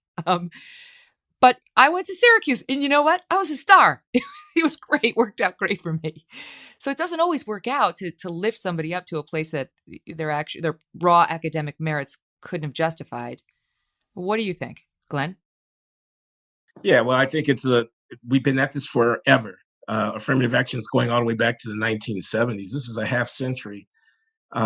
It should have been and should be conceived of as a transitional response to the underrepresentation of African Americans that is a part of a dynamic, developmentally focused program that has as its end state a institution of equal standards of performance. Instead, it's become a crutch. It's not a hand up; it's a handout. It's not dealing with the fact that there were no blacks at places like Harvard or Princeton or Yale in 1950, and that's not acceptable for our democracy. To dealing with the fact that what you said is true about primary and secondary education in so many communities in this country that are not serving well these African American students.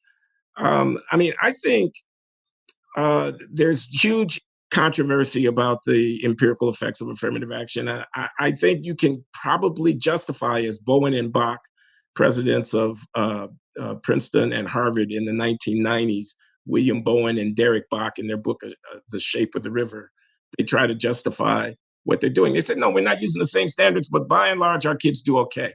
They get through, they get their degrees, they become important people in their communities and their professions, and they contribute to American society. And we need to integrate the elites of American society. You can't have lily white elites. They're saying that.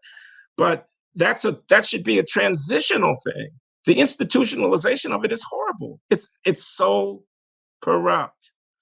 It tarnishes the achievements. It uh, uh, uh, creates doubt. It creates mediocrity. People are in over their heads in so many venues and so many situations. And the response, rather than recognizing that, and by the way, it's a statistical necessity. If you're an elite institution and you're selecting from the very right tail of the performance of the kids, and you have different standards by race, you're going to get different performance by race after the fact. The standards are correlated with how kids do after they get in. If you're using different standards, you're going to get on average different performance.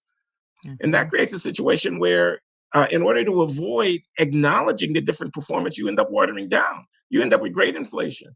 You end up with African American studies. I'm sorry, people get very angry with me for saying this, but you end up with mediocrity. No, all African American studies is not mediocre. But people switch out of the STEM disciplines and they go into the soft disciplines in order to avoid the rigorous quantitative work. Things get watered down. Um, and this is not equality.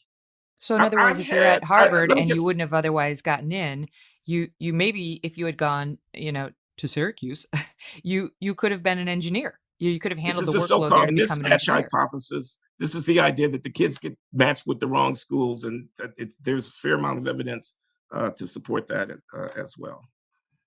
I knew I was right not to even try to go to Harvard. I knew it. I feel totally validated. I'm sure I, probably could have gotten in. I was, You would have gotten by at Harvard. Oh, contraire, sir. But it was fine. Worked out fine in the end. I always tell people who are so obsessed about colleges, and I know you guys have these esteemed, beautiful academic pedigrees, but it can be fine if you don't go to Harvard. Syracuse is it's the Harvard of Syracuse. And then I went to Albany Law School, which is at best, I'll be charitable and say second tier. But it's fine. If you do well, you work hard, you're a gunner, you figure out what you're good at, you can achieve great success in your life, no matter the academic pedigree. I would say that the number one thing, in my view, you get at these good schools, and my husband went to Duke and then Georgetown, is connections. You don't necessarily get connections to future powerful people at these other schools. Well, I'm sticking with Brown, so there. Good man. And I don't know, Coleman, do you think you'll go back into academia at all? I don't plan to at this moment. Good. I mean, we need you, but good, because we also need you. It's a hard environment. I mean, I admire you, Glenn, but even as an undergrad, it takes a toll to be the only person in the class, kind of coming into every class with a chip on my shoulder. If at all these issues are going to be discussed, feeling that I can't lie, but perhaps being the only one willing to speak up, and developing a reputation where, your reputation precedes you, and in many ways it's negative. It's not like, given the choice, I'm not sure it makes sense for me, psychologically, to go back, unless there was something that was such a benefit that I felt I needed to. What do you make of that, Glenn? I say that we, institutions of higher education, will have failed in our mission if qualities of mind such as Coleman, Hughes manifest feel they have no place in our ranks. I say I'm almost motivated to start a program at Brown University with the intention of having a dozen Coleman Hughes types decide that they're going to write a dissertation in something really important and spend 2 or 3 years. Just think of it as investing in this book that's going to make you $1 gazillion when it finally comes out, and you're going to have a PhD after your name afterwards, exploring in depth some of the most important questions of our time. I think the academy is the place to go to reflect. It's to go to be challenged by the very best that's been thought and written about the most difficult matters of human existence, and to be challenged and to be questioned and to learn from and to stimulate and be stimulated by. I would say it doesn't have to be your whole life, but I think there's still something that we have to offer to a Coleman Hughes, and it's shame on us if we are so configured that he doesn't feel comfortable in our midst. It's never a never-ending cycle. People like Coleman don't want to go there and teach because he feels unwelcome, and then more conservative students either hide the fact that they're conservative or don't want to go there because they don't feel represented at all in the faculty body or student body. And they go underground, they say nothing, and then so they arrive at school and they get the tour from, a person who aligns with some gender defined by the astrological spectrum, and who's going to walk them through all of the prerequisites to being accepted on campus, i.e. your progressive bona fides. Then they're thinking, I'm just going to keep my mouth shut for 4 years until I get out of here. Or they genuinely get turned and they emerge ready to push the progressive agenda, to call out their parents as racists and transphobes. And that's, I think, how we wind up with a media that thinks 71 million people are racist and sexist and transphobic and xenophobic and awful and, need to be condemned at every turn. I want to mention Carol Swain because she's somebody who I think has gone through it, right? She's somebody who was in the academic system and a professor who got more conservative in her viewpoint and started writing books that were more conservative, and she got more faithful, and she Yeah. was basically pushed out. And she's a woman of color. She's a Black woman. So you'd think if you can't keep Carol, like you'd think Yeah, I you'd know be Carol. dying to have somebody like Carol stay, but nope. Carol's an old friend, and she's a brilliant woman, and she is a woman of faith, and yeah, she's a contrarian, and she was at Vanderbilt, and there was a lot of brouhaha down there about some comments that she made and so forth. People called her names, and she was blackballed. But she certainly didn't deserve it. Do you get called names? Do you get called like the Uncle Tom kind of thing, Glenn? I mean, you're more conservative. I would hope. I hope not, but I do you? probably maybe I'm just unaware. Maybe I'm oblivious to the corner of Twitter where they're calling me all sorts of names. Uh, I'm past that. I used to get called names when I was a Reagan Republican back in the 80s. Pathetic Black mascot of the right is what one of my colleagues at Harvard dubbed me. But, I'm past that by now. You don't care. Can Yeah. we just talk about the 1619 Project before I let you guys go? The 1619 Project has been debated a lot over the past couple of years, and I'm stunned by what this whole thing has said about where we are as a country and where the media is. The New York Times, love them or hate them, and their subscribers are, I think the latest stats were something like almost 90% liberal. It used to at least be someplace that, while biased, did care about facts and fact checking. So there'd be a slant, but there wouldn't necessarily be egregious errors that went uncorrected all the time. Wow, not so with respect to this piece. So Nicole Hannah-Jones wrote originally that, the country was founded in order to preserve slavery. There were all sorts of challenges to that. Now we know, before it was published, the New York Times rejected them, ignored them. It comes out, she gets the Pulitzer Prize. All these historians come out and say this is totally factually wrong. Black scholars, too. It's not just a bunch of white scholars saying this is completely erroneous. It's just not true. The country was not founded to preserve slavery. And the Times was pretty silent about it. And then what happened recently was they quietly and without calling any attention to it started erasing those passages from the sort of preamble, the introduction to her piece, and not being open about it. And now you, Glenn, and some other very esteemed professors have issued a call to have that Pulitzer Prize revoked. First of all, has anyone responded to that? And second of all, why do you think that's important? No one has responded so far as I know. I did sign on to this letter that Peter Wood, the National Association of Scholars, circulated, and a number of other people did as well, in virtue of the egregious behavior that you just described, in terms of running with and putting so much of institutional support behind a narrative that had problems. I mean, yes, she did assert that because a few of the founding generation of Americans feared the British potentiality of interfering with the slave traffic, and for that reason were motivated to fight in the revolution, that therefore that was the basic driving force behind the entire movement, which was false. She'd also claimed that 1619 and not 1776 was a better metaphor for understanding the large-scale narrative of the country, and then backed away from that, saying, no, she didn't mean to replace 1776 with 1669. She just meant to somehow recenter the narrative and elevate the role that African-American exclusion and then aspiration for inclusion should play in the American narrative. The Pulitzer Prize, I think they made a mistake, but they're not going to take it back. I think that's pretty clear. And so what does that say to you about where we are as a country? I'm into talking about narratives these days. I talk about the development narrative and the bias narrative when we're talking about race, and the narrative about the American story, the American project is fundamentally important. Is this a good country? Or is this a country that's founded on genocide and slavery?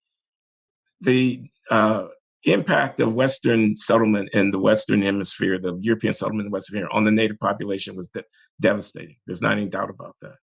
And the commerce in chattel, which was transatlantic slavery, was of a huge scale, mostly going to Caribbean and South America, but of a huge scale, and was monumental in world history. It was monumental in the foundation of the events that led to the American nation state. There's not any doubt about that.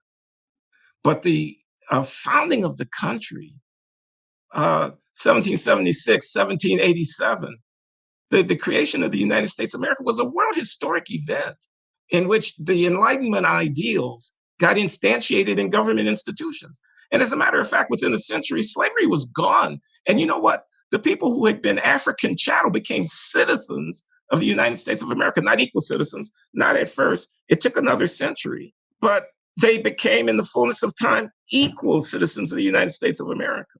The United States of America fought fascism in the Pacific and fought fascism in Europe and saved the world. American democracy became a beacon to, quote unquote, the free world. We stood down under threat of nuclear annihilation, the horror, which was the Union of Soviet Socialist Republics.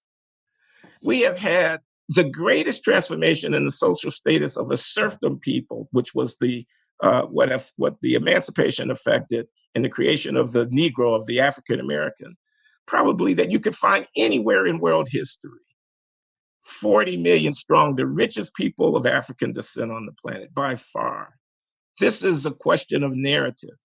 Are you going to look through the lens of the United States as a racist, genocidal, white supremacist, illegitimate force? Are you going to see it for what it is? Which in the last 300 years is the greatest force for human liberty on the planet. That's worth fighting about. That these people at the New York Times lay down to a latter-day woke ideology and debase their country is despicable. I'm going to write that down and post it on my Instagram, on my Twitter, on my Facebook, and send it in to every school that tells me and my children America is systemically racist. It's always been racist. We need to apologize for our racism at every turn, and is fundamentally an awful place. I love everything you just said, Coleman.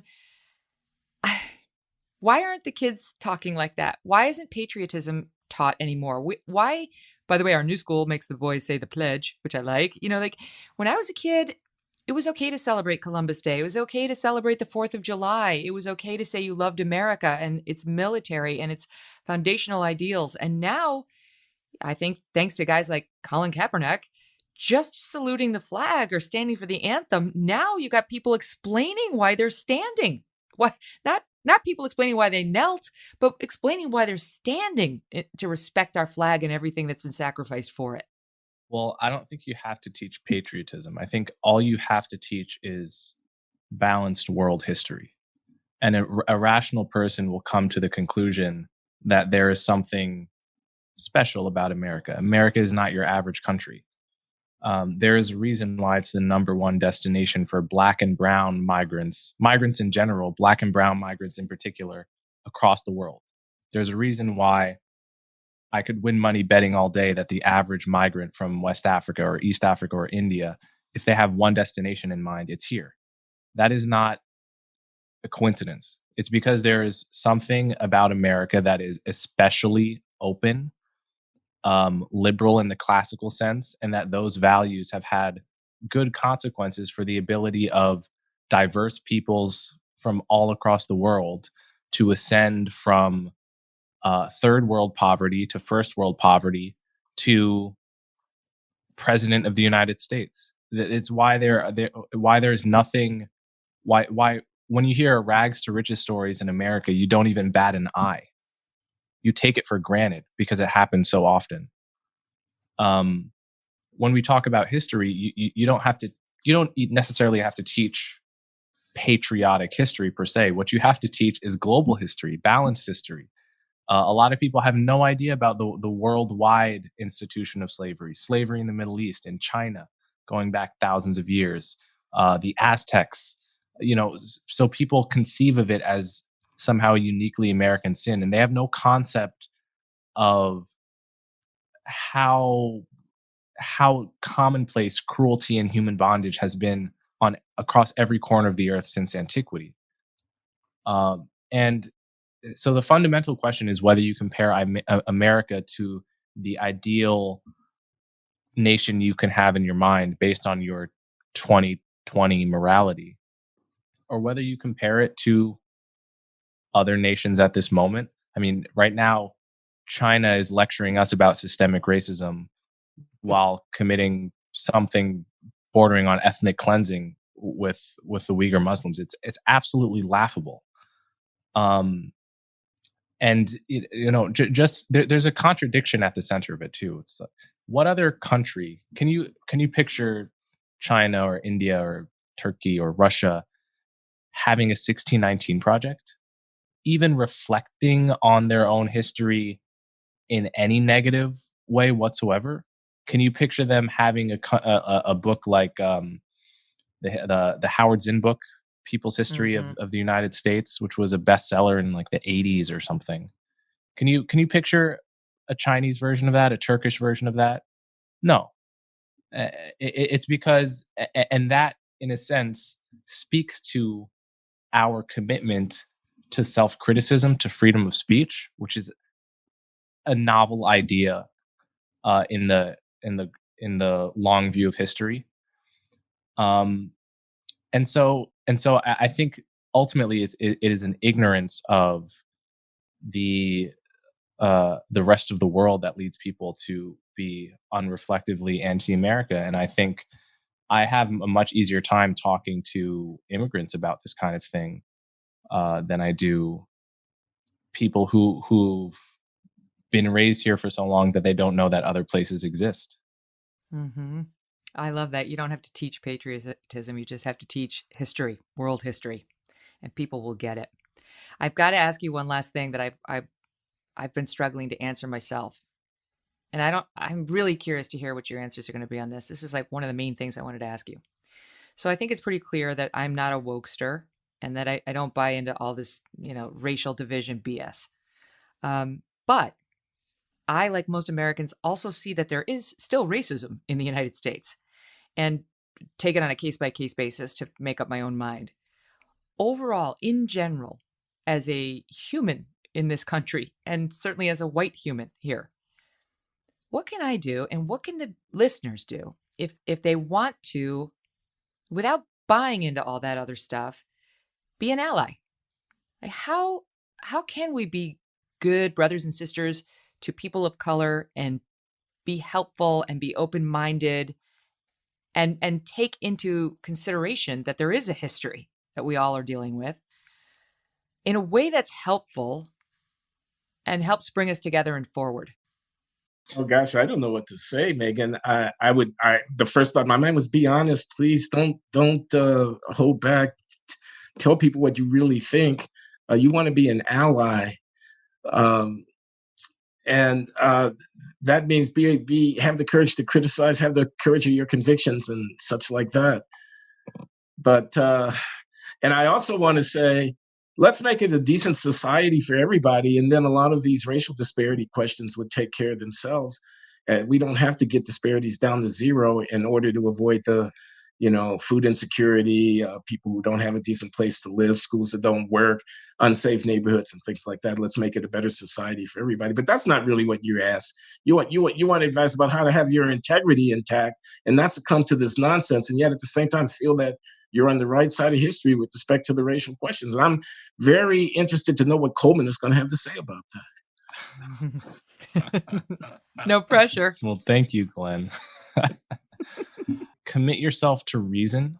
Always be skeptical of yourself and your own tendency to confirm pre-existing beliefs. That's always good advice for everybody. Try to remain open-minded. And that doesn't just, some people interpret that as be open-minded to liberal activist ideas sometimes, but seriously, be open-minded to everything. But have standards for what you believe. Listen, it's a very tough thing to negotiate, and everyone has to negotiate it in a different way depending on their individual circumstances. So I don't really have the one size fits all platitude that is going to, superficially help people with this issue. But ultimately, everything that is good advice for a human being pursuing a happy life and a pro-social existence on this planet is also good advice with respect to the issue of race and race relations. This is not personal advice, but this may be advice for the society. Perhaps we should be working toward unlearning race. And by that, I do mean, intermarriage. By that, I mean adoption. By that, I mean mixing and getting out of this constructed, socially reproduced fiction that we're really different. We're not. So I think that's really the only answer in the long run, that we have to lower the amount of importance that we give to the superficial features of our physical presentation. We should have friends, we should have neighborhoods, we should have schools, we should have families that are integrated across racial lines to the point that in the fullness of time, we would give no significance whatsoever. Now, people will go ballistic in me talking. They'll call me an assimilationist. They will, but I think I'm not saying this from the point of view of being a Black person. I'm saying this from the point of view of being a human being. You two are a national treasure. Oh. I'm so glad we had this conversation, and I really hope we can continue it. And I do want to say everyone should really check out Conversations with Coleman. Coleman, I subscribed and I paid more than was necessary because I support and love you. And it's an option on there. And Glenn's show, the Glenn Show, you can get it on podcast or YouTube, but I usually watch them on YouTube. Well, we got patreon.com/Glenn Show. We now have a crowdsourcing site if people want to go and give me some support. I will give you more than you want to. Well, sign up because there's going to be extra. I'm following in Coleman's footsteps. It's about time. Well, that is a nice way of just telling someone you love them, you love what they're doing, and you're behind them. You can't, too often we hear what Twitter has to say about us, and maybe looking at the Patreon revenues is a better way of gauging it. You guys, thank you again. So much love to you both. Thank you, Megyn. Likewise, Megyn.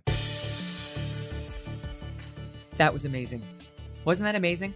Aren't you going to write down that Glenn Loury answer and just think about it? That's how I felt when Dennis Prager said the other day, and I said, the left has got the media, and they control the big tech, and they control Hollywood, and they control sports. What do conservatives control? And he said, ourselves. So good. That's how I felt when Glenn spoke. And Coleman, with the patriotism, right? You don't teach it, you just teach history. Yes. Hello. Love that I'm learning and being inspired, and I hope you feel the same. Before we go, I want to tell you that today's episode was brought to you in part by Pure Talk USA. Get unlimited talk, text, plus 2 gigs of data for just $20 a month. Dial pound 250 and say Megyn Kelly for an additional 50% off your first month. That is good. Thank you for listening to the program. Please go and subscribe if you haven't already. We'd love to have the direct relationship with you. Subscribe, download, 5-star rating if you're feeling really kind and generous, and a review too with possibly guest ideas, thoughts on Coleman and Glenn, and anything else you want to share. Loving the experience, you guys. Talk to you soon. Thanks for listening to The Megyn Kelly Show. No BS, no agenda, and no fear. The Megyn Kelly Show is a Devil May Care media production in collaboration with Red Seat Ventures.